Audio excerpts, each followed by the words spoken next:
Hi guys, I'm Tether. I'm back with TJ. We were just having a discussion about whiskey, and we thought that it would be helpful if we shared it with you guys for anyone who has chickens.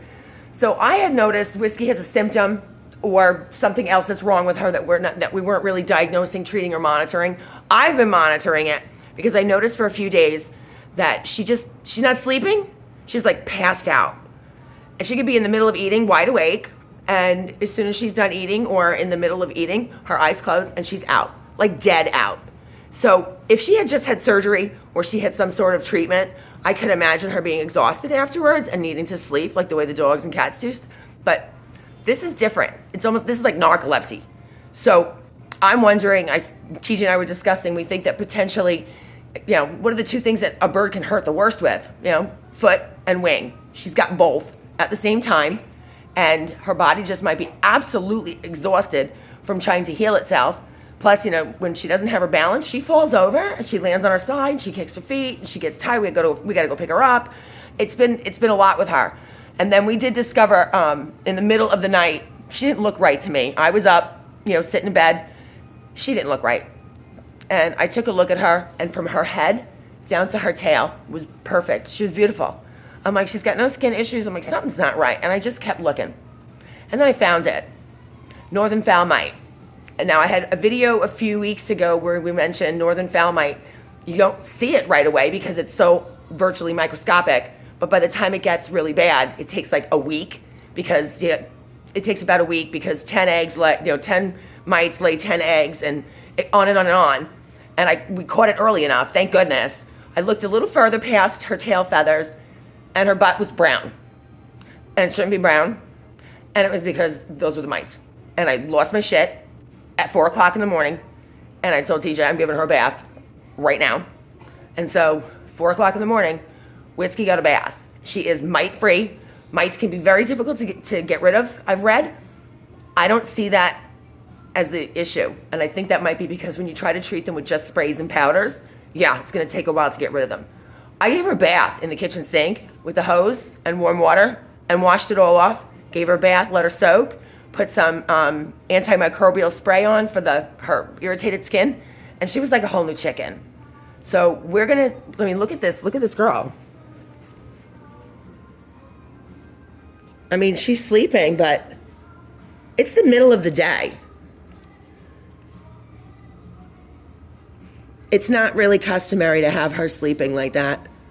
So we're going to give her some Polyvisol because having northern fowl mite could have depleted her of some vitamins and nutrients that she definitely needs for the healing process, and she's already tired for the healing process to begin with. So Polyvisol without iron is an infant eyedropper vitamin supplement that you can buy at Walmart, any regular retailer that sells like baby aspirin, but it has to be without iron. So we keep that on hand, and it's got a lot of vitamin B12, vitamin D, vitamin A, B6, and niacin, and it helps them replenish the vitamins and nutrients that they are deficient from either healing or from the mites. So we'll check back with you later. TJ, you have anything that you want to add? Not really. We're working on the pain on the leg, I think. Yeah, he's been giving her meloxicam, so the meloxicam helps with pain. Yeah. It also makes her drowsy. Right. Well, the other issue with the meloxicam is that we want to be careful with it, and you'll want to be careful with it because it does mask the pain, and it can cause them to re-injure their leg even worse. Because they'll use it. So we have to be very careful. I haven't been giving her a lot. You only want to do it for 2 or 3 days at most, anyway. I gave her some last night to help her sleep. She seems to be a little bit better with it, but we're probably going to be done with the meloxicam so we know that she can feel the pain and she doesn't hurt it, as long as she seems comfortable. You don't want to give them enough pain medication that they start to use the foot because they don't feel the pain, and then, like he said, they re-injure it. We don't want to completely wipe her pain away. We want her to know that the pain is there still so that she doesn't hurt it, but we just want to make her comfortable so she's not suffering. Unfortunately, with these types of injuries, whether it's a sprain or a break, the only thing that really helps is time. And they take a long time to heal. Time and immobility so that they don't injure themselves. Something like this is a minimum of 2 to 3 weeks just for them to start feeling better. And after that 3-week period, you really have to evaluate what their quality of life is like. If there isn't any change, there isn't any improvement, then you have to make tough decisions. Right now, she's very, very comfortable. She's eating, she's drinking, she perks up and balks at me every once in a while. So we'll see how it goes. We're going to monitor over a couple of days. I'm usually a little bit more optimistic about these things. Heather is the realist. It's not a matter of being optimistic or pessimistic. I just tend to be a little more realistic. TJ has a great heart, and so do I.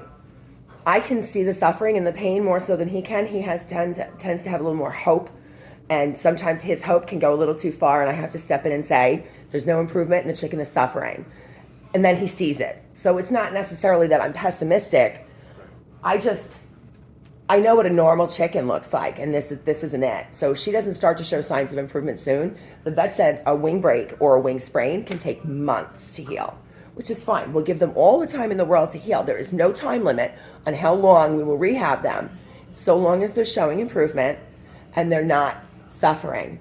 They can be in a little pain and discomfort. That's part of the healing process. But like TJ said, when it comes to quality of life and their comfort level, it has to come into effect. Plus, she's been in the house for so long, she's not part of the pecking order in the coop anymore. She'd have to be reacclimated with the flock. Right. Okay, so this is a video on hurt wings, hurt feet, northern fowl mite, and chicken wheelchairs. Have a great day, guys.